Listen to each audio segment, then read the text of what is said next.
The F-150 Raptor R was built for two reasons: because Ford likes to win off-road races, and because customers are never satisfied. The twin-turbo V6 Raptor that heralded a new generation of dirt and sand domination is a very good and capable truck, but in that traditional American way, buyers didn't want 6 cylinders, they wanted 8. In the Raptor R, Ford didn't just give them any 8 cylinders. No, the madmen in Dearborn picked the best 8 they had. Under the hood lies most of the 5.2-liter supercharged V8 also found on the Mustang Shelby GT500. There are a few adjustments for this specific application, like cast stainless steel headers, a new supercharger pulley, a deeper oil pan, and a different oil cooler, but the meat and potatoes of this 8-pot arrive largely unchanged. The result is a 700 horsepower, 640-pound foot screamer of a V8, tucked neatly into a beefcake truck body that doesn't change much from the V6 Raptor, save for a larger power dome on the hood and standard 37-inch BF Goodrich K02 all-terrain tires, along with some R-specific badges and bed graphics. The F-150 Raptor R's performance envelope is so large, it's more like a performance shipping container. Turn the mode dial until it lands on Baja, which adjusts the 4-wheel drive system, 10-speed automatic transmission, Fox Live valve adaptive shocks, throttle mapping, and valved exhaust for maximum off-road attack, and any shreds of self-preservation will kick in way before the Raptor has to wave the white flag.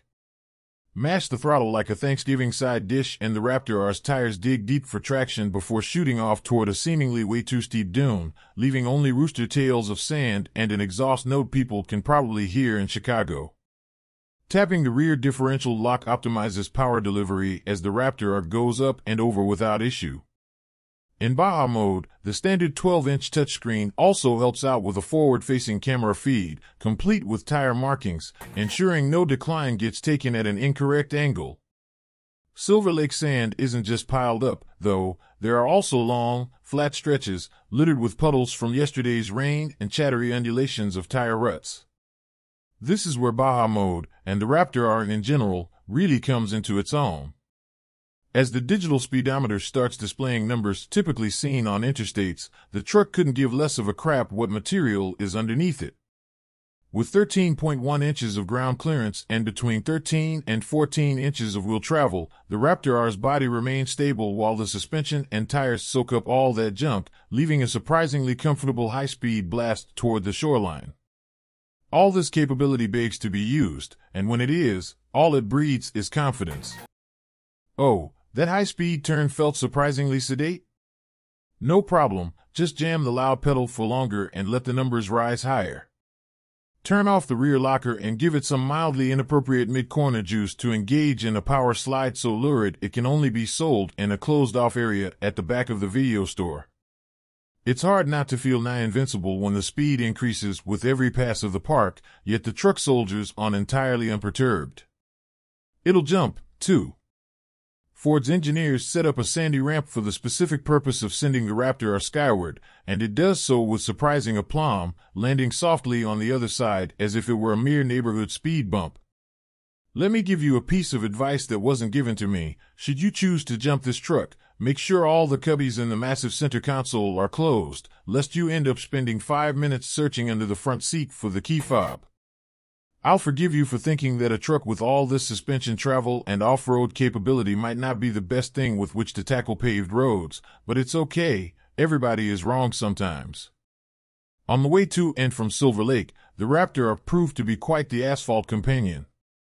In its standard normal mode, the truck is actually one of the more comfortable large vehicles I've driven, even more so than the family-friendly Expedition I drove here from Detroit. The exhaust has a quiet mode to stay within the limits of local noise regulations and NIMBY neighbors, too.